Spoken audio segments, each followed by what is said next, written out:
அனைவருக்கும் இனிய காலை வணக்கம். காலச்சக்கரம் 2 நிகழ்வின் இன்றைய சிறப்பு நிகழ்வு துவங்கப்பட உள்ளது. நிகழ்ச்சியை துவக்கி வைத்து வரவேற்புரை நிகழ்த்த rotary club of Karaikal friends city சங்கத்தின் தலைவர் ரோட்டரி குமரேசன் அவர்களை அன்புடன் கேட்டுக்கொள்கிறோம்.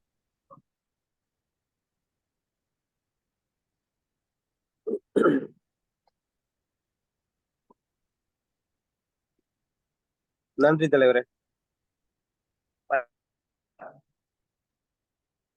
ஆரோக்கிய காலை வணக்கம்.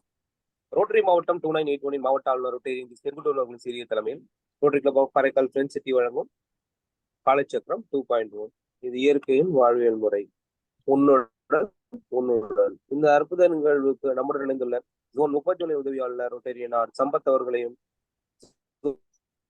19 உதவியாளர் ரோட்டரியன் ஏபி மணிகண்டன் அவர்களையும் rotary club of Karaikal friends team செயலாளர் ரோட்டரியன் பி சிவசங்கர் அவர்களையும் காலச்சக்கரம் தலைவர் ரோட்டரியன் ஆர் குணபாலன் ஐயா அவர்களையும் 3வது நாள் நாங்கள் முன்னிலை மிக சிறப்பாக நடத்தி கொண்டிருக்கின்ற ரோட்டரி கிளப் ஆஃப் பெண்ணாடம் சங்கத்தின் தலைவர் ரோட்டரியன் டி திருநாவுக்கரசு அவர்களையும் செயலாளர் ரோட்டரியன் பி ராஜாராம் அவர்களையும் நமக்கு ஆசனங்களை மிக சிறப்பாக பயிற்றுவித்துக் கொண்டிருக்கிற நமது ஆசான் ஜெகநாதன் ஐயா அவர்களையும் இந்த சிறப்பு அழைப்பாளராக நமக்கு அக்குபஞ்சர் பற்றி விளக்கங்களை அளிக்க இருக்கின்ற மருத்துவர் இலக்கிய வண்ணன் அவர்களையும் மேலும் பயணித்து வரும் அனைத்து நல்ல உள்ளங்களையும் வருக என வரவேற்று தொடர்ந்து திட்டத்தினை நடத்துமாறு கேட்டுக்கொள்கிறேன். நன்றி. வாழ்க வளமுடன். நன்றி நன்றி. வரவேற்பு நிலையத்தை தலைவர் அவர்களுக்கு நன்றி. மணிகண்டன் சார், ரோட்டரி பிரேயர் வாசிக்கலாமா சார்? ரோட்டரி பிரேயர் வாசிக்கலாமா? ரோட்டரி பிரேயர் சார் சரி, இல்லைன்னா விட்டுருங்க, தலைவர் வாசிக்க சொல்லு. ஓகே. நிகழ்ச்சியின் அடுத்த நிகழ்வாக ரோட்டரி பிரேயர் வாசிக்க தலைவர் குமரேசன் அவர்களை அன்புடன் கேட்டுக்கொள்கிறோம். Rotary prayer. எங்கும் நிறைந்த எங்கள் இறைவா, எல்லையில்லா பொருளே, இன்பத்தின் ஊற்றி, அன்பின் வடிவே, அருளின் ஒளியே, எங்கள் எண்ணம் சொல் செயல் யாவற்றிலும் தூய்மை நிலவிட வேண்டுகிறோம்.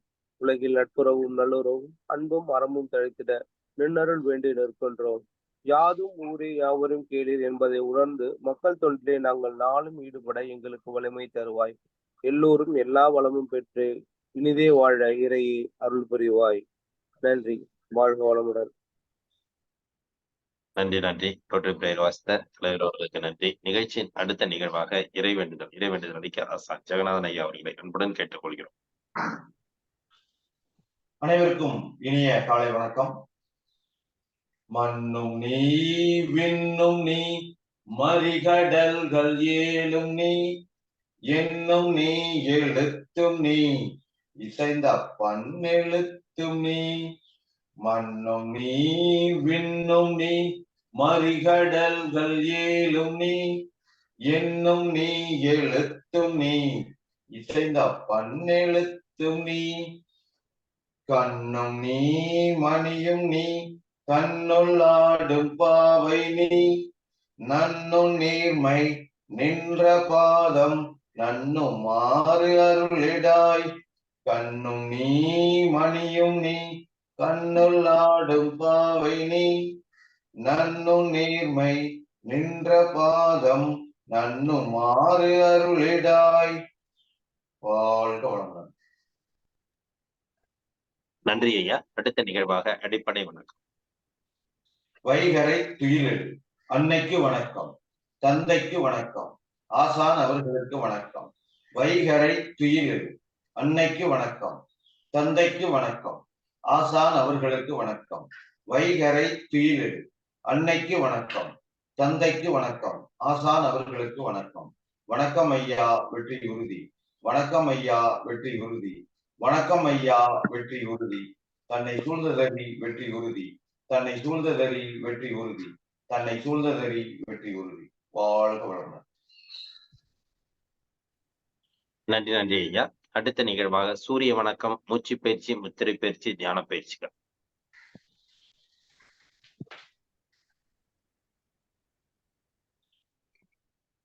செய்யப்போற பயிற்சி சூரிய வணக்கம். சூரிய வணக்கம் 12 நிலைகள் இருக்கு. தயார் நிலை 1.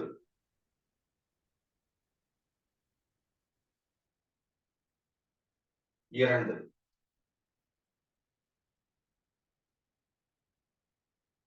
3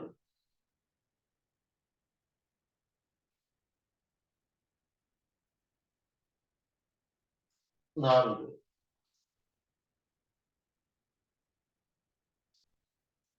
5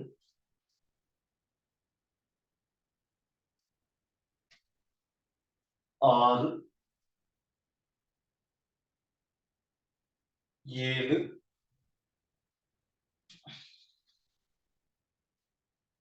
8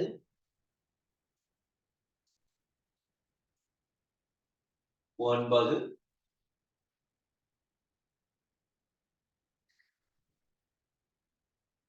10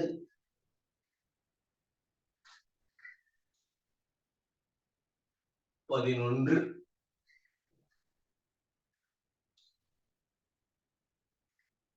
12 ஒரு 2 முறை ஆழமான மூச்சு காத்து இருக்கு, மெதுவா மூச்சு காத்து வெளியேற்றுறோம்.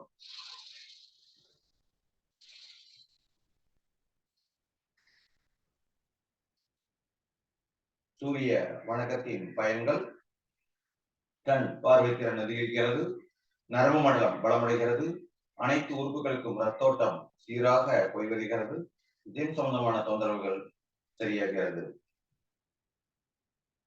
அமர்ந்தங்களை உட்கட்ட ஆசனம். கைகள் நல்லா முன்னாடி நீட்டிக்கிறோம். கால்களை சேர்த்து வச்சு முட்டி சேர்த்து வச்சு நம்ம தலைப்பகுதி கீழே கொண்டு போறோம். 1 2 3 4 5 மேல பார்க்கிறோம். 1 2 3 4 5 வலதுபுறம் 1 2 3 4 5 இடதுபுறம் 1 2 3 4 5 ஓய்வு.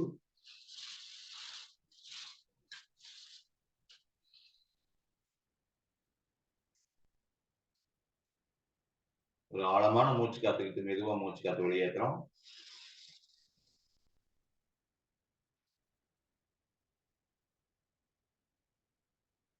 அடுத்ததாக மூச்சு பயிற்சி வஜ்ராசனம் அல்லது சுகாசன நிலையில அமர்ந்துக்கிறோம்.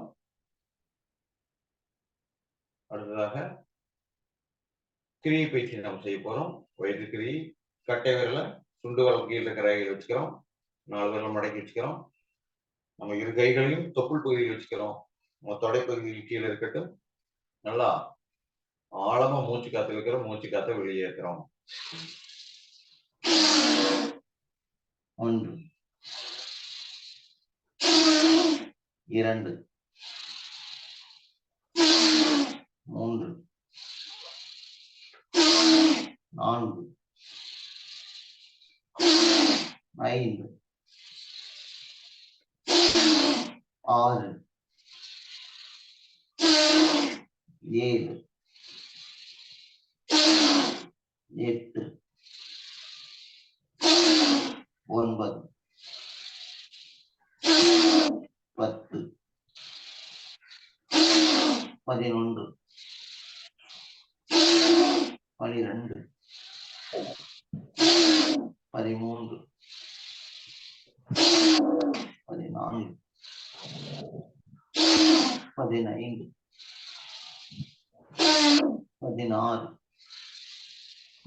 18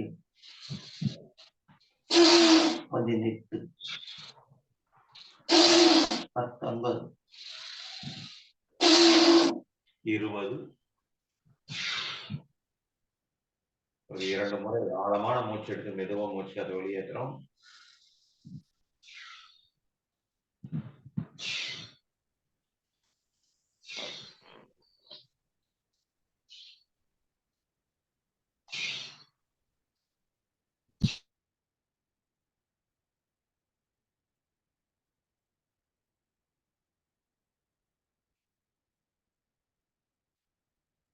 நெஞ்ச பயிற்சி, கிரியை பயிற்சி.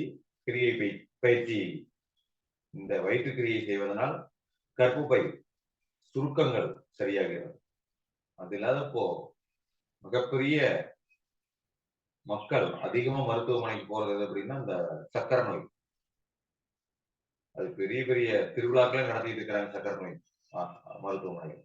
அது எளிமையா சரி பண்ணக்கூடிய ஒரு முக்கியமான பயிற்சி அப்படின்னா இந்த இப்ப நம்ம செஞ்ச இந்த வயிற்று செய்ய நல்லா கணையம் வந்து நல்லா இயங்க ஆரம்பிச்சிடும். கூட சில ஆசனங்கள் சில பயிற்சிகளை அந்த மாதிரி செய்யறப்போ நம்ம கணையம் நல்லா இயங்க ஆரம்பிச்சிடும். எந்த இன்சுலின் வந்து நம்ம போட தேவையே கிடையாது. அப்புறம் நம்ம சளி நம்ம உடம்புல இருக்கிற அந்த கழிவுகள் வந்து முற்றிலுமா வெளியேற போகிறது. ஒரு முக்கியமான இந்த கிரியை பயிற்சி. அடுத்ததாக முத்திரை பயிற்சி.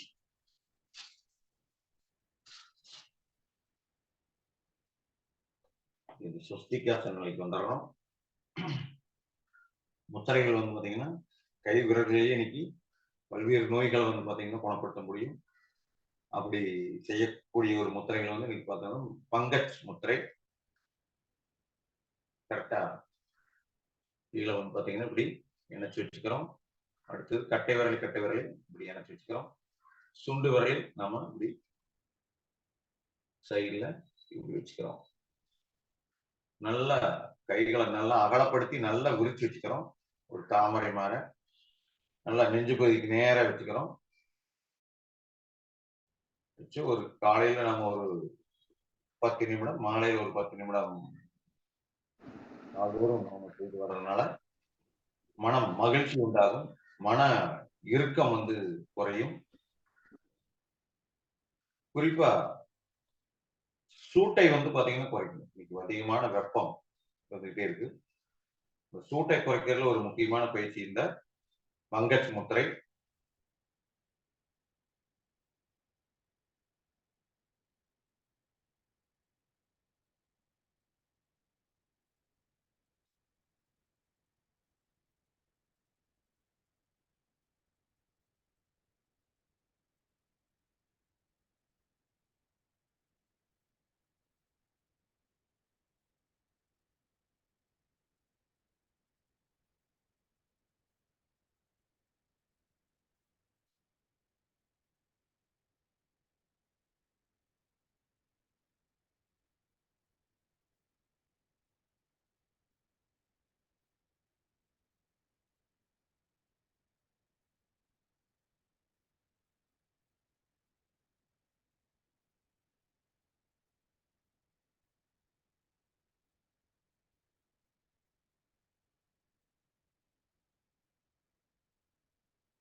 ஓய்வு.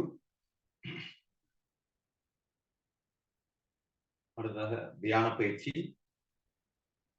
இப்படி நம்ம நல்லா கப்பு முத்திரை போட்டுக்கிறோம். இந்த கை விரல்கள் எப்படி இருக்கு பார்த்தீங்கன்னா, விரல்களை அப்படியே நம்ம அப்படியே கோர்த்துக்கிறோம். நம்ம தொப்புள் ஏறி வச்சுக்கிறோம். நல்லா நிமிர்ந்து கோர்த்துக்கிறோம். உடம்ப இறுக்கமெல்லாம் வச்சுக்கிறோம். நம்ம செய்ய போறது கேசரி முத்திரை வச்சு நம்ம தியான பயிற்சி செய்ய போறோம். நாக்கம் அடிச்சு மேல வச்சிடற நாக்கோட நுனியை அந்த உமிழ்நீர் சுரக்கும். அதான் உயிர் நீர். அந்த உயிர் நீரை நாம அப்படியே குடிச்சிடுறோம். இதுவா கண்களை மூடிக்கிறோம். கேசரி முத்திரை வச்சுக்கிறோம்.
ஓய்வு இந்த கேசரி முத்தையனோட தினசரி செய்வதனால் உங்களுக்கு அனைத்து விதமான நோய்களும் தீரும்.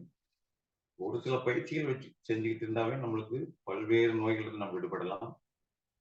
கூட அந்த தேங்காயும் வாழைப்பழமும் எடுத்துட்டு ஒரு சில பயிற்சிகள், முத்திரைகள், தியான பயிற்சிகள், சில ஆசனங்கள் மட்டும் நம்ம செஞ்சுக்கிட்டு இருந்தாவே நீண்ட நாள் நாம் நோய் இல்லாம வாழ முடியும். அருட்பெரும் ஜோதி அருட்பெரும் ஜோதி தனிப்பெரும் கருணை அருட்பெரும் ஜோதி. எல்லா உயிர்களும் இன்புற்று வாழ்க, வாழ்வாங்கு வாழ்க. இந்த திட்டத்தினை சிறப்பாக நடத்தி கொண்டிருக்கும் அனைத்து ரோட்டரி சங்கங்களுக்கும் மற்றும் திட்டத் தலைவர் குணபாலன் ஐயா அவர்களுக்கும் மற்றும் குமரேசன் ஐயா அவர்களுக்கும் நிகழ்ச்சியிலே கலந்து கொண்ட அனைத்து நல்லுள்ளங்களுக்கும் நன்றி, வணக்கம். நன்றி ஐயா. இன்றைய காலை வேலை சூரிய வணக்கம் மற்றும் மூச்சு பயிற்சி, தியான பயிற்சி, முத்திரை பயிற்சிகள் அளித்து சிறப்பித்த ஆசான் ஜெகநாதன் ஐயா அவர்களுக்கு நெஞ்சார்ந்த நன்றிகளையும் வாழ்த்துகளையும் தெரிவித்துக் கொள்கிறோம்.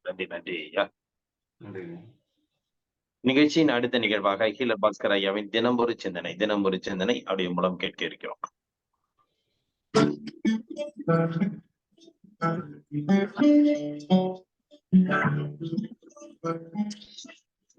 செழிக்கட்டும் விவசாயம், சீர்படட்டும் நிர்வாகம்.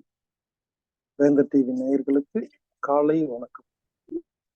இன்று நாம் பார்க்க இருப்பது நிஷ்டை சிகிச்சை. நிஷ்டை சிகிச்சைன்னு என்னன்னா, இதுக்கு ஒரு வேற பேர் இருக்கு, தலையணை மந்திரம் அப்படின்னு நம்ம ஆளுங்க சொல்லுவாங்க நம்ம ஊர்ல. அதுதான் டீசெண்டா நிஷ்டை சிகிச்சை அப்படின்னு சொல்றேன். புரியலையா? புரியுற மாதிரி சொல்றேங்க. அதாவது நம்ம உடம்புல இருக்கிற அனைத்து வியாதிகளுக்கும் காரணம் ஆழ்மனதில் பதிவான ரெக்கார்ட்ஸ். ஒருத்தர் எப்ப என்கிட்ட வந்துட்டு எனக்கு மூட்டு வலிக்குதுங்க, இதுக்கு சிகிச்சை இருக்கான்னு கேட்கிறாரோ, அப்ப என்ன அர்த்தம்? எனக்கு மூட்டு வலி இருக்குன்னு அவர் நம்புறாரு, ஒரு ரெக்கார்டு வச்சிருக்கிறாரு. எனக்கு சுகர் இருக்குதுங்க, எனக்கு ஆஸ்துமா இருக்குங்கன்னா நீங்க கேட்கலாம், எனக்கு ஆஸ்துமா இருக்குங்க அப்படிதான் சொல்லுவேன் அப்படின்னு. சொல்லுவேன் கரெக்டுங்க, ஆனா ரெக்கார்டு தாங்க காரணம். அதாவது ஆழ்மனதில் பதிவான விஷயங்களே உங்கள் நோய்களாக மாறுகிறது. அந்த ஆழ்மன பதிவுகளை மாற்றுவதன் மூலியமாக நாம் வியாதியை குணப்படுத்தி ஆரோக்கியம் அடையலாம், நினைத்ததை சாதிக்கலாம். இதுக்கு நிஷ்டை தெரப்பி அப்படின்னு பேருங்க. அது என்ன நிஷ்டை தெரப்பி அப்படின்னு கேட்டீங்கன்னா, நல்லா கவனிங்க. ஒருத்தர் தூங்கிட்டு இருக்காருன்னு வச்சுங்களேன். ஒருத்தர் தூங்க போறாருன்னா, தூங்குறதுக்கு 10 நிமிஷம் முன்னால, தூங்கின உடனே ஒரு 10 நிமிஷம், தூக்கத்துக்கு முன்னால 10 நிமிஷம், பின்னால 10 நிமிஷம், இல்ல தூக்கத்துக்கு முன்னால 5 நிமிஷம், பின்னால 5 நிமிஷம் அவர் காதுல ஏதாவது சொன்னோம்னா, இது அவர் ஆள் மனசுல போய் நல்லா ஆழமா பதிஞ்சு அவருக்கே தெரியாம அதுவா மாறிடுவாருங்க. உதாரணமா, ஒருத்தர் பக்கவாதம் வந்திருக்கு, கை எல்லாம் வரல, இழுத்துட்டு நிக்குதுன்னு வச்சுங்களேன். அவருக்கு உண்மையிலேங்க இந்த கை கால் இழுக்குது இல்லையா, அது கையுடைய வியாதி இல்லைங்க, மூளைக்குள்ள இருக்கிற கையை இயக்கும் நரம்புகள் அது ஒழுங்கா இல்லைன்னு அர்த்தம். கை நல்லாதான் இருக்குது. நீங்க வந்து பாருங்க, தூங்கும் பொழுது யாருக்காவது வந்து கை ஒழுங்கா வேலை செய்யலைன்னா, அவங்க தூங்கும் போது பாருங்க ஒழுங்கா வேலை செய்யுங்க, எந்திரிச்சா வேலை செய்யாது, அப்ப ரெக்கார்ட் இருக்குன்னு அர்த்தம். அதனால இப்ப என்ன பண்ணுங்கன்னா, இங்க பாருங்க, இது தலையணை மந்திரம்னு ஏன் சொல்றாங்க தெரியுங்களா? கணவனும் மனைவியும் தூங்கும் போது என்ன பண்ணுவாங்க, அப்படியே பேசிக்கிட்டே தூங்குவாங்க. அப்ப மனைவி என்ன பண்ணுவாங்க, ஏங்க தங்க நெக்லஸ் வாங்கி கொடுங்க, 1000 மோதிரம் வாங்கி கொடுங்க அப்படின்னு சொல்ல அவருடைய தூக்கலக்கத்துல அவர் என்ன பண்ணுவாரு, அப்படியே ரெக்கார்ட் பண்ணிட்டு படுத்துருவாரு. அதுக்கப்புறம் மொத்தம் வாங்கி கொடுத்துருவாரு.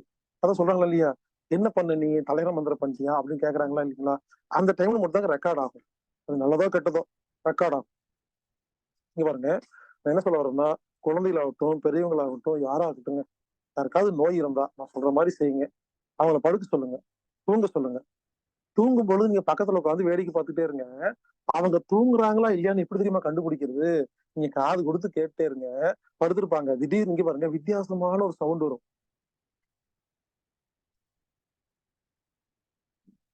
இந்த மாதிரி ஒரு வித்தியாசமான சவுண்ட் வரும், வந்தாவே தூங்க ஆரம்பிச்சிட்டாங்கன்னு இருக்கும். யோசிச்சு பாருங்க, நிஷ்டைன்னு தெரியுமா? தூக்கத்துக்கும் முழிப்புக்கும் இடைப்பட்ட ஒரு அந்த ஒரு நிலைக்கு பேர் தாங்க நிஷ்டைன்னு பேரு. தூங்கவும் இல்லை முழிக்கவும் இல்லை, நடுவுல. யோசிச்சு பாருங்க, எங்க தூக்குங்கிறது நம்மளே மறக்கிற ஒரு நிலைங்க, முழிப்புங்கிறது எல்லாமே ஞாபகம் இருக்கிற ஒரு நிலை. ரெண்டுக்கு நடுவுல ஒரு நிலை இருக்குதுங்க, இதுக்கு பேரு நிஷ்டைன்னு பேருங்க. அந்த நிஷ்டையில் இந்த கந்த சிருஷ்டி கவசத்துல கூட நிஷ்டையும் கைகூடும் அப்படிங்கிற வார்த்தை வருங்க. நிஷ்டைக்கு அவ்வளவு பவர் இருக்குங்க. அந்த நிஷ்டை டைம்ல அது ஒரு மிகப்பெரிய தியானம்.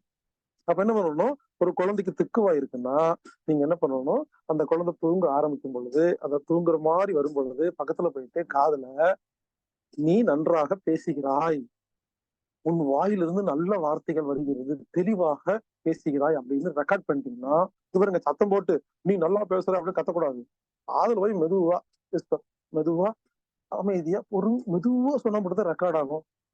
நீ ஆரோக்கியமாக இருக்கிறாய். குசு குசுன்னு சொன்னா ரெக்கார்ட் ஆகுங்க. காது கிட்ட போய் பக்கத்துல போய்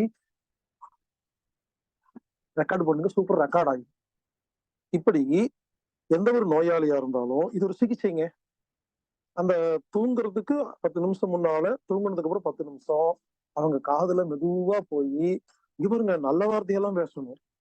உதாரணத்துக்கு ஒருத்தருக்கு தொப்பை இருக்குன்னு வச்சுங்களேன், அவர் காதுல போய் தொப்பை குறைய வேண்டும் சொல்லிட்டு வந்துருங்க, தொப்பை பெருசாயிரும். ஏன்னா நீங்க தொப்பைங்கிற வார்த்தை பயன்படுத்துனீங்கல்ல, அந்த மைண்ட் முன்னும் தொப்பையை ரெக்கார்ட் பண்ணி பெருசு பண்ணி விட்டுருவோம். அதே மாதிரி ஒருத்தர் கேன்சர் இருக்கு, எய்ட்ஸ் இருக்குன்னா பக்கத்துல போய் எய்ட்ஸ் குணமாக வேண்டும் சொல்லிடக்கூடாதுங்க. இந்த நிஷ்டை சிகிச்சை உங்களுக்கு புரியணும்னா த சீக்ரெட்னு ஒரு படம் இருக்கு. தமிழ்ல ரகசியம்னு பேர். 1.5 மணி நேரம் ஓடுற ஒரு படம். நீங்க கூகுள் பண்ணுங்க, சீக்ரெட் இன் தமிழ் அப்படின்னு கூகுள் போடுங்க. 1.5 மணி நேரம் படம் வருங்க, உட்காந்து முதல்ல பாருங்க. அந்த படத்தை பார்க்காம இந்த சிகிச்சை பண்ணிடாதீங்க. ஏன்னா பண்ணா மாட்டிக்குவீங்க. இங்க பாருங்க, இந்த தூக்க கலக்கத்துல எதெல்லாம் நினைக்கிறோமோ அதெல்லாம் நடக்குதுங்க. அதனால இனிமேலு பெண்கள் நீங்க என்ன பண்ணுங்க, கணவர் அப்படி தூங்கிட்டு இருக்கும்போது மெதுவா பக்கத்துல போயிட்டு தங்க நெக்லஸ், வயிறு மூக்குத்தி எல்லாம் போட்டு ரெக்கார்ட் பண்ணி விட்டுருங்க. அவர் அடுத்த அவரு இன்னும் அவரே வாங்கிட்டு வந்து எனக்கே தோணுச்சுமான்னு சொல்லுவாரு. நம்ம காதுல சொன்னதான் செய்யும், ஆனா நமக்கே தெரியாது, அதுக்கே தெரியாது. பிள்ளை ஏற்றி விட்டுறலாங்க. இப்படி குழந்தைக்கு நோய் இருந்தா குணப்படுத்தலாம், பெரியவங்களுக்கு நோய் இருந்தா குணப்படுத்தலாம். இந்த ஆசிரமம் இருக்கு இல்லையா, பெரிய பெரிய ஆசிரமத்துல எப்படி தெரியுமா டிவோட்டி எல்லாம் சேர்த்துறாங்க. இதே மாதிரிதாங்க யோகா சென்டர் எல்லாம் வச்சிருப்பாங்க, யோகா எல்லாம் சொல்லி கொடுத்துட்டு இருப்பாங்க. அவங்களுக்கு தெரியும், பெரிய பெரிய சாமியார்களுக்கும் நல்லா தெரியும், சூப்பரா தெரியும். அப்படியே கரெக்டா கொண்டு வந்து என்ன பண்ணுவாங்க, அப்படியே லாக் போட்டு எந்த இடத்துல நிஷ்டைல் இருக்கிறாங்களோ அந்த இடத்துல நன்கொடை கொடுங்க, மொட்டை அடிச்சுட்டு கூட வாங்க ரெக்கார்ட் பண்ணி விட்டுருவாங்க. அப்புறம் இவங்களும் மொட்டை அடிச்சு சுத்திட்டு இருப்பாங்க. எதுக்கு சுத்துறாங்க இவங்களுக்கும் தெரியாது, புத்தெல்லாம் கொண்டு கொடுத்துருவாங்க. ஆமாங்க. அதாவது அவரு அவர் எல்லாம் ஜாலியா இருப்பாரு, நம்மள ஜாலியா கொடுக்கவே மாட்டாரு. நம்மள மட்டும் அப்படியே மேக்கப் பண்ணி வேலை வாங்கிக்குவாருங்க. இந்த ஆசிரமங்கள் நடக்கிற அப்புறம் தீவிரவாத இயக்கத்துல நடக்குதுதாங்க. தீவிரவாதம்னா என்ன, ஒருத்தனை பிடிச்சி உட்கார வச்சு அவன் மைண்ட் ரெக்கார்ட் பண்ணி விட்டுறது. இது புனித போர், அதை பொண்ணு இதை பண்ணு, இவனை கொள்ளு அவனை கொள்ளு, அந்த நாட்டை அடின்னு சொல்லி ரெக்கார்ட் பண்ணி விட்டுறாங்க. அப்படியே இப்படி கிடுக்குட்டியுமா சுத்திட்டு இருப்பாங்க. இந்த மாதிரி கெட்ட காரியத்துக்கெல்லாம் பயன்படுத்துற விஷயத்தை நாம் நல்ல காரியத்துக்கு பயன்படுத்திக் கொள்வோம். எனவே இந்த தலையணை மந்திரம் என்கிற நிஷ்டை தியானம் என்கிற இந்த பதிவுகளை நாம் செய்வதன் மூலியமாக பக்கவாதத்தை குணப்படுத்த முடியும், பார்க்கின்சன் குணப்படுத்த முடியும், பிரெயின் டியூமரை குணப்படுத்த முடியும், கேன்சர் எய்ட்ஸை குணப்படுத்த முடியுங்க. எனவே இனிமேல் நோயாளிகளை நீங்க இது உங்க ஊர் வீட்டுல யாராவது இருந்தாங்கன்னா அவங்க தூங்கும் பொழுது மெதுவா பக்கத்துல போய் காதுல போயிட்டு நல்ல வார்த்தைகளா பேசுங்க.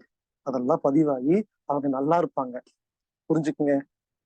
1,00,000 முறை வாயில் சொல்வதை விட ஒரு முறை பதிவு செய்வதே சிறந்தது. அவரு பகலெல்லாம் உட்கார்ந்துட்டு நான் ஆரோக்கியமா இருக்கேன் ஆரோக்கியமா இருக்கேன்னு 1,00,000 முறை சொல்லுங்க, ரெக்கார்ட் ஆகாது. அந்த நிஷ்டை அப்படிங்கிற தூக்க கலக்கத்துல ஒரு முறை நினைச்சிட்டா இது உடனே ஆள் மனசுல போய் பதிவாகி பசுமரத்தாணி மாதிரி பதிவாகி அவர் வாழ்க்கையில் நடக்குங்க.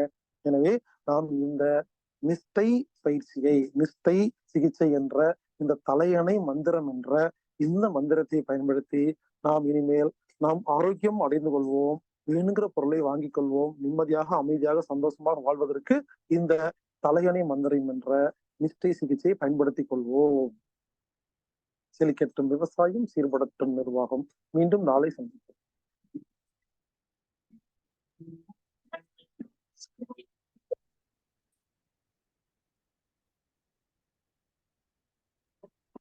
நன்றி ஐயா.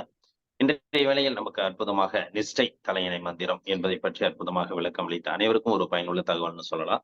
இன்றைய காலகட்டத்திற்கு நமக்கு ஏற்புடையதாக இருக்கும். அனைவரும் இந்த அதாவது எப்படின்னா மனதளவில் இப்ப நைட்டு படுக்க உள்ள கூட எல்லாரும் சொல்லுவாங்க, எந்த ஒரு கெட்ட செய்தியும் கெட்ட வார்த்தைகள் பேசக்கூடாது, நம்ம தியானத்துல இருந்துட்டு படுக்கணும் அப்படிங்கிறத நிறைய விஷயங்கள் நம்ம கேள்விப்பட்டிருக்கலாம். அதோட அடுத்த ஒரு ஸ்டேஜ்ல தான் ஐயா நிஷ்டை அப்படிங்கிற ஒரு தலையணை மந்திரம் அப்படிங்கிறத நம்ம அந்த நேரத்துல பதிவு பண்ணணும் அப்படிங்கறது சிறப்பா நமக்கு சொல்லியிருக்காங்க. அந்த தூங்குற நேரத்துல அந்த பதிவுகள் எண்ணங்கள் மனதளவுல போகல, கண்டிப்பாக அது நமக்கு ஒரு பயனுள்ள நிகழ்வா அமையும் அப்படிங்கறத நமக்கு வந்து சிறப்பா இன்னைக்கு விளக்கம் கொடுத்த ஹீலர் பாஸ்கர் ஐயா அவர்களுக்கு அனைவரின் சார்பாக நெஞ்சார்ந்த நன்றிகளையும் வாழ்த்துக்களையும் தெரிவித்துக் கொள்கிறோம். நன்றி ஐயா. இன்றைய நிகழ்ச்சியின் சிறப்பு விருந்தினராக தொடர்ந்து அக்குபஞ்சர் வகுப்புகள், தொடர்ந்து அக்குபஞ்சர் வகுப்புகள் பேசிக், அதாவது அடிப்படை வகுப்பிலிருந்து நமக்கு அற்புதமாக ஒவ்வொரு விஷயங்களையும், ஒவ்வொரு பாடங்களின் கருத்துக்களையும் நமக்கு சிறப்பாக அளித்து வருகிறார்கள். இந்த பேசிக்ல நம்ம வந்து அக்குபஞ்சர் வந்து நம்ம ஒரு பெரிய அளவுல முழுமையடையலைனாலும், இந்த பேசிக் அக்குபஞ்சரை வந்து கத்துக்கிட்டாலே நமக்கு வந்து அடிப்படை என்ன அப்படிங்கிறது அனைவருக்கும் புரிய வரும். அந்த வகையில வந்து நமக்கு சிறப்பா வகுப்பெடுத்துட்டு இலக்கியவாளன் ஐயா அவர்கள் இன்றும் நமக்கு அந்த அக்குபஞ்சரின் பயன்கள் என்ன, அதனுடைய செயல்முறைகள் என்ன என்பதை பற்றி அற்புதமாக விளக்கம் அளிக்க வருகிறார்கள். இந்த நேரத்திலே இந்த காலச்சக்கரம் நிகழ்வில் அக்குபஞ்சரின் வகுப்புகளை எடுத்து சிறப்பிக்க இலக்கியவாளன் ஐயா அவர்களை அன்புடன் கேட்டுக்கொள்கிறோம்.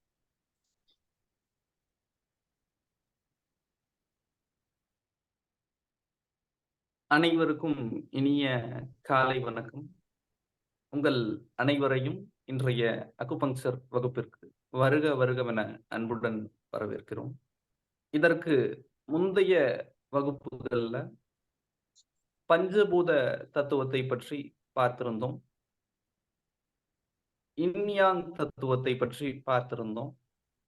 நம்முடைய உடல்ல பஞ்சபூதம் எப்படி இயங்குகிறது, அதாவது பஞ்சபூத உறுப்புகள் என்ன, அந்த பஞ்சபூத உறுப்புகளை எப்படி இன்யாங் படி வரிசைப்படுத்தலாம் அப்படிங்கிறத பத்தி பார்த்திருந்தோம். இன்றைய வகுப்புல இந்த பஞ்சபூதத்தில் இருக்கக்கூடிய தாய் மூலகம் என்றால் என்ன, குழந்தை மூலகம் என்றால் என்ன, தாயின் தாய் மூலகம் என்றால் என்ன, குழந்தையின் குழந்தை மூலகம் என்றால் என்ன என்பதை பற்றியெல்லாம் பார்க்க போறோம்.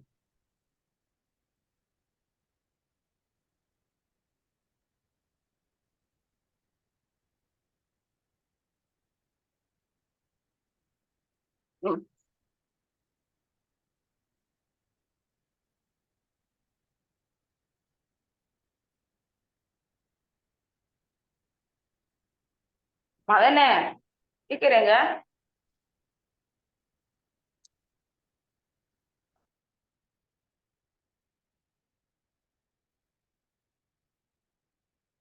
பஞ்சபூத வரிசையை ஒரு முறை நினைவுபடுத்திக்கலாம். முதல்ல தோன்றிய பஞ்சபூதம் நெருப்பு. நெருப்புக்கு அடுத்து இரண்டாவதாக தோன்றிய பஞ்சபூதம் நிலம். நிலத்தை தொடர்ந்து மூன்றாவதாக தோன்றிய பஞ்சபூதம் காற்று. காற்றை தொடர்ந்து நான்காவதாக தோன்றிய பஞ்சபூதம் நீர். நீரை தொடர்ந்து இறுதியாக, அதாவது ஐந்தாவதாக தோன்றிய பஞ்சபூதம் மரம். முதல்ல நெருப்பு, இரண்டாவது நிலம், மூன்றாவது காற்று, நான்காவது நீர், ஐந்தாவது மரம்.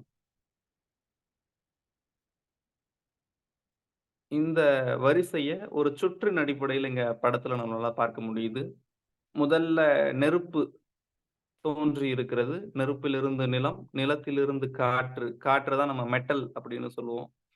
காற்றை தொடர்ந்து நீர், நீரை தொடர்ந்து மரம், மரத்திலிருந்து மீண்டும் நெருப்பு தோன்றி இருக்கிறது. ஒரு சுற்றின் அடிப்படையில் ஒரு சர்க்கிள்ல நம்ம இதை பார்க்கலாம். இதுல இருந்து ஒரு விடயத்தை நம்மளால புரிஞ்சுக்க முடியும். என்ன அப்படின்னா, முதல்ல நெருப்பு பஞ்சபூதம் தோன்றுகிறது. நெருப்பிலிருந்து நில பஞ்சபூதம் தோன்றுகிறது. அப்போ நெருப்பு மூலகத்தினுடைய குழந்தை நிலம் அப்படின்னு சொல்லிக்கலாம். முதல்ல நெருப்பு தோன்றுது, நெருப்பிலிருந்து நிலம் தோன்றுகிறது என்றால் நெருப்பு மூலகத்தினுடைய குழந்தை நிலம் என்று சொல்லிக்கலாம். அப்போ நிலத்தினுடைய தாய் வந்து நெருப்பு. மீண்டும் ஒரு முறை சொல்கிறேன், நெருப்பினுடைய குழந்தை நிலம், நிலத்தினுடைய தாய் நெருப்பு. அடுத்ததா நெருப்பு மூலகத்திலிருந்து காற்று மூலகம், அதாவது இங்க மெட்டல்னு கொடுத்திருக்கோம், காற்று மூலகம் தோன்றுகிறது. அப்போ நிலத்தினுடைய குழந்தை வந்து காற்று, காற்றினுடைய தாய் நிலம். காற்று மூலகத்திலிருந்து நீர் மூலகம் தோன்றுகிறது. அப்போ காற்று மூலகத்தினுடைய குழந்தை வந்து நீர், நீருடைய தாய் வந்து காற்று. நீர் மூலகத்திலிருந்து மரம் என்கிற மூலகம் தோன்றுகிறது. அப்போ நீர் மூலகத்தினுடைய குழந்தை மரம், மரத்தினுடைய தாய் வந்து நீர். இப்போ அதே வரிசையில மரத்துக்கு வரோம். மரத்திலிருந்து நெருப்பு மூலகம் தோன்றுகிறது. மரத்தினுடைய குழந்தை வந்து நெருப்பு, நெருப்பினுடைய தாய் வந்து மரம். இந்த வரிசை தாய் மூலகம்னா என்ன, குழந்தை மூலகம்னா என்ன அப்படிங்கிறது எல்லாருக்குமே புரிஞ்சிருக்கும்னு நினைக்கிறேன். நெருப்பு மூலகத்தினுடைய குழந்தை மூலகம் என்ன? யாராச்சும் சொல்ல முடியுங்களா? மெட்டல். நெருப்பு மூலகத்தினுடைய குழந்தை. நெருப்பு மூலகத்தோட குழந்தை வந்து நிலம். மரம் சார். wood. நெருப்புல இருந்து தோன்றக்கூடியதுங்கம்மா. நெருப்புல இருந்து நிலம் இது நிலம் நிலம். கரெக்ட். சாரிங்க சார், சரிங்க. சரி. நீர் மூலகத்தினுடைய தாய் மூலகம் எது? நெருப்பு காற்று காற்றுங்க சார். காற்று. மெட்டல். காற்று மர மூலகத்தின் குழந்தை மூலகம் என்ன? நெருப்பு நெருப்புங்க சார். மர மூலகத்தின் தாய் மூலகம் என்ன? நீர் நீர். மர மூலகத்தின் தாய் மூலகம். சிறப்பு சிறப்பு. இப்போ இந்த சுற்று இருக்கு இல்லைங்களா? முதல்ல நெருப்பு தோன்றுகிறது. நெருப்பிலிருந்து அதன் குழந்தை மூலகமான நிலம் தோன்றுகிறது. நிலத்திலிருந்து அதன் குழந்தை மூலகமான காற்று தோன்றுகிறது. காற்றிலிருந்து நீர் தோன்றுகிறது. நீரிலிருந்து மரம் தோன்றுகிறது. மரத்திலிருந்து மீண்டும் நெருப்பு தோன்றுகிறது. இந்த வரிசை இருக்கு இல்லைங்களா? இது வந்து உயிர் உருவாவதற்கான ஒரு சுற்று. அதனால இந்த சுற்றுக்கு பெயர், இந்த சைக்கிளுக்கு பெயர் ஆக்கச்சுற்று அப்படின்னு சொல்லுவோம். ஆக்கச்சுற்று அல்லது உற்பத்தி சுற்று அப்படின்னு சொல்லிக்கலாம். நம்ம ஆக்கச்சுற்று எதுன்னு கேட்டா இந்த வரிசையை சொல்லணும். நெருப்பிலிருந்து நிலம் தோன்றுகிறது. நிலத்திலிருந்து காற்று தோன்றுகிறது. காற்றிலிருந்து நீர் தோன்றுகிறது. நீரிலிருந்து மரம் தோன்றுகிறது. மரத்திலிருந்து மீண்டும் நெருப்பு தோன்றுகிறது. ஆக ஆக்கச்சுற்று எதுன்னு கேட்டா இந்த வரிசைய நம்ம சொல்லணும். இப்போ கட்டுப்பாட்டு சுற்றை பத்தி பார்க்க போறோம். இப்போ நெருப்பு மூலகம் இருக்கு. நெருப்பு மூலகத்தினுடைய குழந்தை வந்து நிலம். நிலத்துடைய குழந்தை வந்து காற்று. அப்போ நெருப்புக்கு காற்று மூலகம் என்னவா இருக்கும்? யாராவது சொல்ல முடியுங்களா? பேரக்குழந்தை சார், பேரக்குழந்தை. பேத்தி. சிறப்பு சிறப்புங்க. அது பாட்டி பேத்தி இந்த வரிசையில நம்ம பிரிச்சுக்கலாம். நெருப்பு மூலகத்தினுடைய பேத்தி வந்து காற்று. காற்று மூலகத்துடைய பாட்டி வந்து நெருப்பு. எப்பயுமே நம்ம ஒரு விஷயத்த கேள்விப்பட்டிருப்போம். அம்மாவுக்கு அடங்காத குழந்தை வந்து பாட்டிக்கு அடங்கிடும். அதாவது பாட்டி வந்து ஒரு விதமான அன்போட ஒரு விஷயத்த சொல்லி கொடுக்கும்போது அம்மா சொல்லி கேட்கலன்னா கூட பாட்டி சொன்னா கேட்டுக்குவாங்க. அப்போ எந்த மூலகம், அதாவது பேர குழந்தை எப்ப கட்டுப்படலைனாலும் பாட்டி தான் கட்டுப்படுத்துவாங்க. உதாரணமா இங்க வந்து காற்று மூலகம் வந்து கட்டுக்கடங்காம செயல்படுது. நம்முடைய உடல்ல காற்று மூலகம் கட்டுக்கடங்காம செயல்படுது அப்படின்னா அதை யாரால் கட்டுப்படுத்த முடியும் அப்படின்னா அதனுடைய பாட்டி மூலகத்தால தான் கட்டுப்படுத்த முடியும். காற்று மூலகத்தினுடைய பாட்டி மூலகம் வந்து நெருப்பு. அப்போ நெருப்பு மூலகம் எந்த பஞ்சபூதத்தை கட்டுப்படுத்தும் அப்படின்னா காற்று பஞ்சபூதத்தை கட்டுப்படுத்தும். அப்போ காற்று மூலகம் எந்த பஞ்சபூதத்தை கட்டுப்படுத்தும்? யாராவது சொல்ல முடியுங்களா? நெருப்பை. மரம். மரம் மரம். கரெக்ட், மரம். அப்போ காற்று வந்து அதனுடைய பேத்திய கட்டுப்படுத்தும். காற்றினுடைய பேத்தி வந்து மரம். இப்போ மர பஞ்சபூதம் இருக்கு. மரம் எந்த பஞ்சபூதத்தை கட்டுப்படுத்தும்? நிலத்தை. நிலம் சார். நிலம். சிறப்பு சிறப்பு. மரத்தினுடைய பேர குழந்தை வந்து நிலம். அப்போ மரம் பஞ்சபூதம் வந்து நிலத்தை கட்டுப்படுத்தும். இப்போ நிலம் எந்த பஞ்சபூதத்தை கட்டுப்படுத்தும்? நீர் சார். நீர். சிறப்பு. நீர் எந்த பஞ்சபூதத்தை கட்டுப்படுத்தும்? நெருப்பு நெருப்பு. ஒரு வரிசையா வந்திருக்கு. நெருப்பு. சிறப்பு. இப்ப வந்து என்ன நீங்க போட்டிருக்க படத்துல அம்புக்குறி கரெக்டா போட்டிருக்கீங்க. ஆமா சார். அத வச்சு சொல்லிடலாம். ஆமாங்க சார். ஆமா சார். அதுக்காக தான். ஆனா நம்ம மைண்ட்ல ஏத்துறதுக்கு அவர் விளக்கமா சொல்றாரு.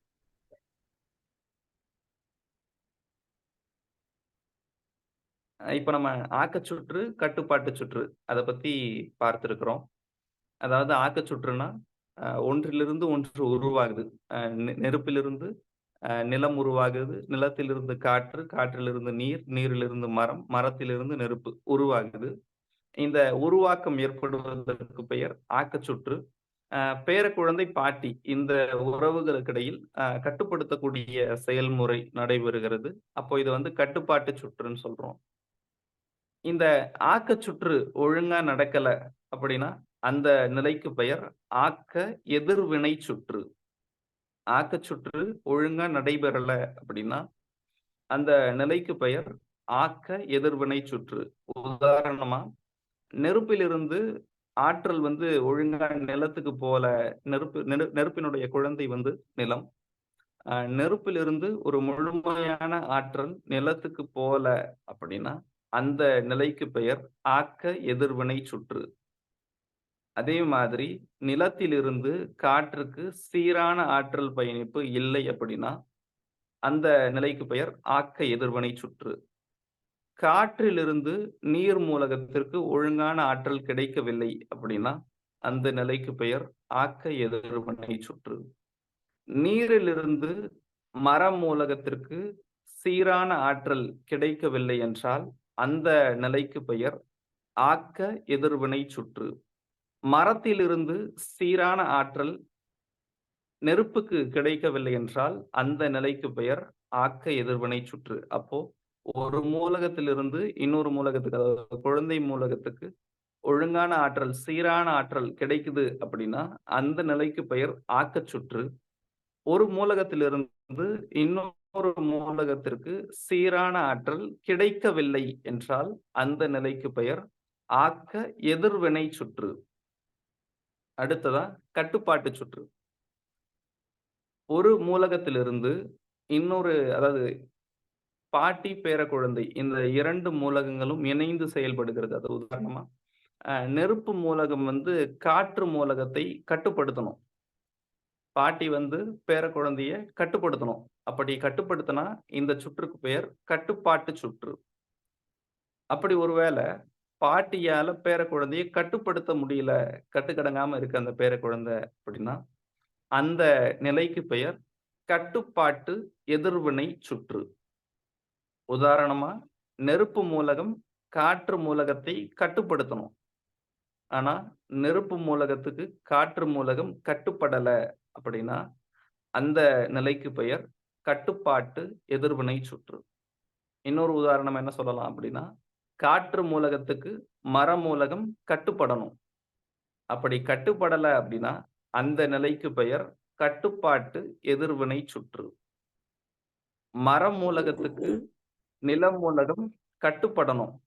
அப்படி கட்டுப்படல அப்படின்னா, அந்த நிலைக்கு பெயர் கட்டுப்பாட்டு எதிர்வினை சுற்று. நில மூலகத்திற்கு நீர் மூலகம் கட்டுப்படணும். அப்படி கட்டுப்படல அப்படின்னா, அந்த நிலைக்கு பெயர் கட்டுப்பாட்டு எதிர்வினை சுற்று. நீர் மூலகத்துக்கு நெருப்பு மூலகம் கட்டுப்படணும். கட்டுப்படாமல் போனால் அந்த நிலைக்கு பெயர் கட்டுப்பாட்டு எதிர்வினை சுற்று.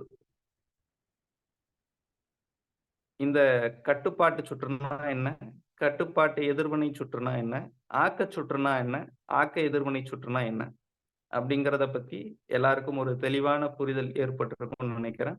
ஒரு சின்ன கேள்வி பதில் வச்சுக்கலாம்.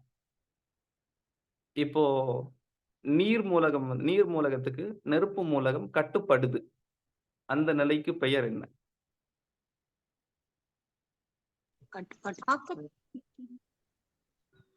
கட்டுப்பாட்டு சுற்று. சிறப்பு. மரம் மூலகத்திலிருந்து ஆற்றல் வந்து நெருப்பு மூலகத்துக்கு சரியா போகுது. அந்த நிலைக்கு பெயர் என்ன? உற்பத்தி சுற்று. இப்போ நெருப்பு மூலகத்திலிருந்து சரியான ஆற்றல் நில மூலகத்துக்கு கிடைக்கல. எதிர்வினை சுற்று.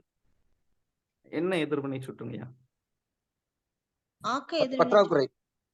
ஆக்க எதிர்வினை சுற்று சிறப்பு. ஆக்க எதிர்வினை. அந்த சொல் பயன்பாடு நம்ம கவனமா இருக்கணும். ஆக்க எதிர்வினை சுற்றா, கட்டுப்பாட்டு எதிர்வினை சுற்றா அப்படிங்கிறதுல கவனமா இருக்கணும். இப்போ நெருப்பு மூலகத்தால காற்று மூலகத்தை கட்டுப்படுத்த முடியல. கட்டுப்பாடு எதிர்வினை சுற்று. சிறப்புங்கய்யா, சிறப்பு. கட்டுப்பாட்டு எதிர்வினை சுற்று. மர மூலகத்தால நில மூலகத்தை கட்டுப்படுத்த முடியல. இது என்ன சுற்று சொல்லலாம்? கட்டுப்பாட்டு எதிர்வினை. சிறப்புங்கம்மா, சிறப்பு. அப்போ எல்லாருக்கும் இந்த ஆக்க சுற்றுனா என்ன, கட்டுப்பாட்டு சுற்றுனா என்ன, ஆக்க எதிர்வினை சுற்றுனா என்ன, கட்டுப்பாட்டு எதிர்வினை சுற்றுனா என்ன அப்படிங்கிறத பத்தின ஒரு தெளிவு கிடைச்சிருக்கும். நம்ம அக்குபங்க்சர் புள்ளிகளை தேர்வு செய்வதற்கு இந்த சுற்றுகள் மிக மிக முக்கியம். அதனால இத அடுத்தடுத்து நம்ம தத்துவங்களை பத்தி பார்க்கும்போது இதை பெருசா கவனிக்க மாட்டோம். அதனால முடிஞ்ச அளவுக்கு இந்த சுற்றுகளை நினைவுல வச்சுக்கிறது ரொம்ப ரொம்ப முக்கியம்.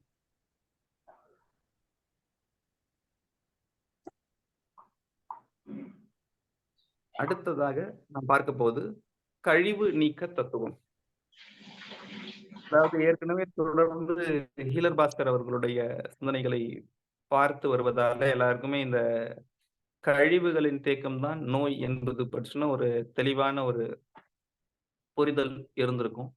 அதை பத்தின ஒரு சின்ன ஒரு திருப்புதல் மட்டும் இப்ப பார்த்துட்டு அடுத்த தலைப்புக்கு போயிடலாம். அதாவது நம்ம உடல் சரியாக இயங்கணும் அப்படின்னா அதற்கு 2 நிகழ்வுகள் நம்முடைய உடலில் சீராக நடைபெற வேண்டும். உடல் இயக்கத்தின் போது நிகழும் 2 பிரதான நிகழ்வுகள். ஒன்று உட்கிரகித்தல், இன்னொன்று வெளியேற்றுதல். அதாவது நாம் எந்த வகையிலெல்லாம் உட்கிரகித்தல் நம்முடைய உடல்ல நடைபெறுது அப்படின்னா, நம்ம பிரபஞ்ச சக்தியை தோல் மூலமாக கிரகிக்கிறோம். அக்குபங்க்சர் தத்துவம் என்பது அதை ஒட்டிதான் அமையுது. நம்ம தோல் மூலயமா இந்த பிரபஞ்ச சக்தியை கிரகிக்கிறோம். உணவு, உண்ணக்கூடிய உணவு வாய் மூலயமா எடுத்துக்கிறோம். இதுவும் ஒரு விதமான கிரகித்தல் தான். காற்று, நாம் சுவாசிக்கக்கூடிய ஆக்சிஜன் காற்று மூக்கு வழியாக கிரகிக்கிறோம். அப்போ நமக்கு உணவு அப்படிங்கிறது வாய் வழியாக எடுத்துக்கிறது மட்டும் கிடையாது. நம்ம வாய் வழியா எடுத்துக்கிறதும் ஒரு விதமான உணவு. மூக்கு வழியாக நாம் சுவாசிக்கக்கூடிய காற்று ஒரு விதமான உணவு. தோல் வழியாக நமக்கு கிடைக்கக்கூடிய பிரபஞ்ச சக்தி ஒரு விதமான உணவு. இந்த உணவுகள் அனைத்துமே சரியாக செரிமானம் செய்யப்பட்டு அதில் இருக்கக்கூடிய சத்துக்கள் நம்முடைய உடலுக்கு கிடைத்து கழிவுகள் வெளியேறிவிட்டால் நாம் ஆரோக்கியமா இருக்கணும்னு அர்த்தம். உட்கிரகித்தல் என்பது காற்றை நம்ம மூக்கு வழியா சுவாசிக்கிறோம், உணவை வாய் வழியா எடுத்துக்கிறோம், பிரபஞ்ச சக்தியை தோல் வழியாக கிரகித்துக் கொள்கிறோம். இது உட்கிரகித்தல். வெளியேற்றுதல் என்பது இந்த பொருட்களை நம்முடைய உடல் செரிமானம் செய்து சத்து பொருட்களை உடலுக்கு வழங்கி கழிவு பொருட்களை உடல் வெளியேற்றுகிறது என்றால் அந்த நிலைக்கு பெயர் வெளியேற்றுதல் என்பது பெயர். இந்த வெளியேற்றுதல் எப்படிலாம் நிகழும் அப்படின்னா, அந்த வெளியேற்றும் போது வியர்வையா அது வெளியேறுது அப்படின்னா தோல் மூலமா வெளியேறும். காற்று கழிவா இருக்கு, அதாவது கார்பன் டை ஆக்சைடா இருக்கு அப்படின்னா மூக்கு மூலமா வெளியேறும். நீர் கழிவாக இருந்தால் நீர்ப்புற வழி மூலமா வெளியேறும். மலக்கழிவாக இருந்தால் ஆசனவாய் வழியாக வெளியேறும். சளி கழிவாக இருந்தால் வேற ஏதாவது ஒரு வழியா வெளியேற வாய்ப்புகள் இருக்கு. இந்த உட்கிரகித்தல், வெளியேற்றுதல், அதாவது நம்ம உணவு எடுத்துக்கிறோம். எதெல்லாம் நமக்கு உணவுனா காற்று உணவு, நாம் உண்ணக்கூடிய தண்ணீர், மற்றைய உணவு தான். பிரபஞ்ச சக்தியும் உணவு. இந்த பிரபஞ்ச சக்தியை எடுத்துக்கிட்டு அதுல இருக்கக்கூடிய சத்து பொருட்கள் நம்முடைய உடலுக்கு கிடைத்து கழிவுகளை வெளியேற்றுவது என்பது தினமும் நடக்கக்கூடிய ஒரு இயல்பான வேலையா இருக்கும். இந்த நிகழ்வுல ஏதாவது தடை ஏற்படுது அப்படின்னா நம்முடைய உடல்ல கழிவுகள் தேங்க தொடங்குகிறது. இந்த கழிவுகளினுடைய தேக்கம்தான் நோயாக மாறுகிறது. இதை நம்ம இன்னொரு வகையா எப்படி சொல்லலாம் அப்படின்னா, நம்ம அக்குபங்க்சருக்கான விளக்கம் சொல்லும் போது ஒரு விஷயத்தை பத்தி சொல்லியிருந்தோம். என்னன்னா நம்முடைய உடல்ல 14 சக்தி ஓட்ட பாதைகள், எனர்ஜி சேனல்ஸ், ஒரு கரண்ட் ஒயர் பாஸ் ஆகுற மாதிரி அமைந்திருக்கும். அந்த சக்தி ஓட்ட பாதையில ஆற்றல் சீராக பயணித்தால் நம்முடைய உடல் ஆரோக்கியமாக இருக்கிறது. அந்த சக்தி ஓட்ட பாதையில ஏதாவது ஆற்றல் தடை ஏற்பட்டா நம்முடைய உடல்ல நோய் ஏற்படுகிறது என்பதை பற்றி சொல்லியிருந்தோம். இதை எப்படி புரிஞ்சுக்கலாம் அப்படின்னா, நம்முடைய தவறான உணவு பழக்கம் அல்லது வாழ்வியல் பழக்கத்தின் மூலயமா நம்முடைய உடல்ல கழிவுகள் தேங்குது அப்படின்னா, நம்முடைய உடல்ல இருக்கக்கூடிய சக்தி ஓட்ட பாதையில ஆற்றல் தடை ஏற்படுது, அல்லது ஆற்றல் தடை ஏற்பட்டு கழிவுகள் தேங்கும். இந்த இரண்டையுமே நம்ம இணைச்சு தான் பார்க்கணும். கழிவு தேக்கத்தால உடல்ல ஆற்றல் தடை ஏற்படுது, அல்லது ஆற்றல் தடையின் காரணமா கழிவு தேக்கம் ஏற்படுது. இந்த இரண்டின் காரணமா நமக்கு நோய் ஏற்படுகிறது.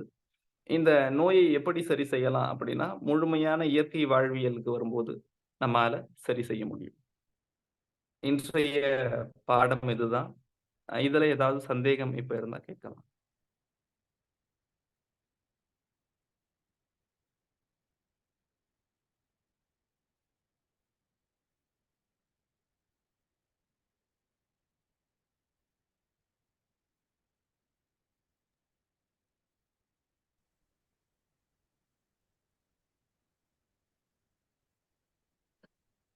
யாருக்கும் எந்த சந்தேகமும் இல்லைன்னு நினைக்கிறேன். இந்த வாய்ப்பினை ஏற்படுத்தி தந்த ரோட்டரி சங்க நண்பர்கள் அனைவருக்கும் நன்றி. மிக்க நன்றி ஐயா. நன்றி, நன்றிங்க ஐயா. இன்றைய வேளையில் நமக்கு அற்புதமாக இந்த அக்குபஞ்சரின் வகுப்புகள் வந்து சிறப்பா ஒவ்வொரு செஷனையும் நமக்கு அற்புதமா விளக்கிட்டு இருக்கிறாங்க. அந்த வகையில் இன்று நமக்கு அந்த 5 பஞ்சபூத மூலகங்களின் சிறப்புகள் பற்றி நமக்கு அற்புதமா அதனுடைய பயன்பாடுகள் பற்றி அற்புதமா இன்னைக்கு நமக்கு ஒரு செஷன் எடுத்திருக்கிறாங்க.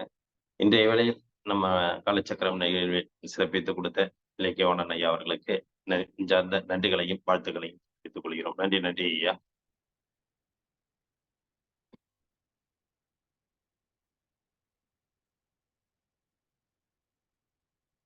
மற்றும் இன்று நமக்கு தொடர்ந்து இந்த நிகழ்வில் சிறப்பித்துக் கொண்டிருக்கும் அனைத்து நல்லுள்ளங்களுக்கும் ஒரு அன்பான வேண்டுகோள். நம்ம வந்து இந்த சிவசேலத்துல வந்து நம்ம வந்து தொடர்ச்சியா நம்ம இந்த நிகழ்ச்சியை பத்தி நம்ம குரூப்ல போட்டுட்டு இருக்கோம், சொல்லிட்டு இருக்கோம்.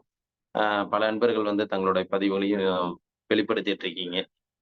அதன் மாதிரி குழுவில் உள்ளவங்க வந்து உடனடியாக தங்கள் பதிவுகளை வந்து உடனே தெரிவித்தால் நன்றாக இருக்கும் என்று அன்புடன் கேட்டுக்கொள்கிறோம். ஏன்னா குழுவில் உள்ளவர்களோட பதிவுகள் இருந்தால் நம்ம மற்றவர்கள் பதிவுகளையும் ஏற்றுக்கொள்ளக்கூடிய வசதிகள் இருக்கும் என்பதனால் குழுவில் உள்ளவங்க வந்து உடனடியாக தங்கள் பதிவுகளை, ஏன்னா வந்து வரேன்னு சொல்லிட்டு நீங்க நினைச்சிட்டு இருக்கிறதை விட உங்கள் பதிவுகள் தான் எங்களுக்கு முக்கியமான ஒரு விஷயமா இருக்கும் அப்படிங்கிற அந்த நேரத்துல தெரிவிச்சுக்கிறோம்.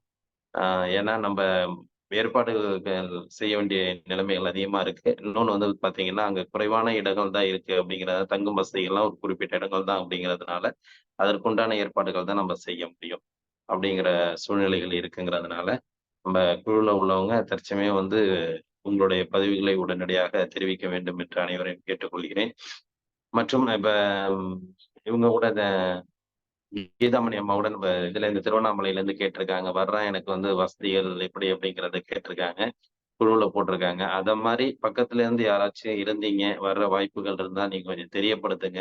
இல்ல நீங்க ஆன் தி வே வந்தா கூட அந்த ரூட்ல திருவண்ணாமலை ரூட்ல வர வாய்ப்புகள் இருந்தா கூட மற்றவர்களும் ஒரு தெரியப்படுத்தி கொஞ்சம் அடுத்தவர்களுக்கும் ஒரு சிறப்பு நம்ம ஏற்படுத்தணுங்கிறத அந்த நேரத்துல தெரிவிச்சுக்கிறோம். ஏன்னா குழுவுல நிறைய பேர் வர தூரங்கிறதுனால இந்த நார்த்ல இருந்து வர்றவங்களுக்குலாம் ஒரு சிறிய ஒரு கஷ்டமா தான் இருக்கும். அதனால அது எப்படி நம்ம மற்றவர்களோட இணைந்து வர முடியும் அப்படிங்கிற ஒரு வாய்ப்பையும் நீங்க ஏற்படுத்திங்க. நீங்க எந்த ஊர்ல இருந்து வர்றீங்க, எத்தனை பேர் வர்றீங்க அப்படிங்கிறத ஒரு குழுவும் நமக்கு வந்து சிறப்பா எல்லாருமே பதிவிட்டீங்கன்னா அனைவருக்கும் இது ஒரு நல்ல ஒரு புரிதல் இருக்கும். யார் யார் எங்கேருந்து வர்றாங்க, நம்ம எப்படி போக முடியும் அப்படிங்கிற ஒரு புரிதல் இருக்கும் அப்படிங்கிறதையும் இந்த நேரத்துல தெரிவிச்சுக்கிறேன். அது மாதிரி அவங்களுக்கும் வர்றதுக்கு வாய்ப்புகள், பக்கத்துல யாராச்சும் இருந்தீங்கன்னாக்கா அவங்கள அழைச்சிட்டு வர்றதுக்கும் ஒரு வாய்ப்பை ஏற்படுத்திங்க அப்படிங்கிறதையும் இந்த நேரத்துல நம்ம தெரிவிச்சுக்கிறோம்.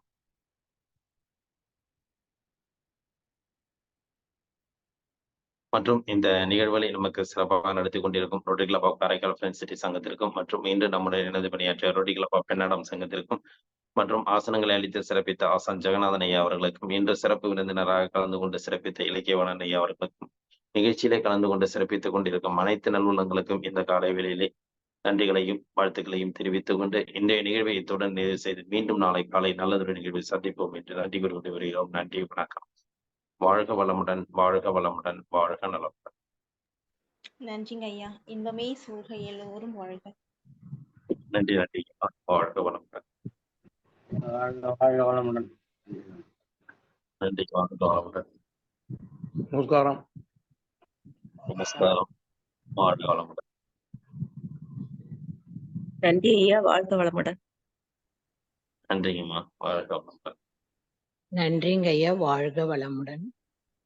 நன்றிங்கம்மா, வாழ்க வளம். நன்றிங்க ஐயா, வாழ்க வளமுடன். அனைவருக்கும் வாழ்க வளமுடன். நன்றிங்கய்யா, வாழ்க வளமுடன்.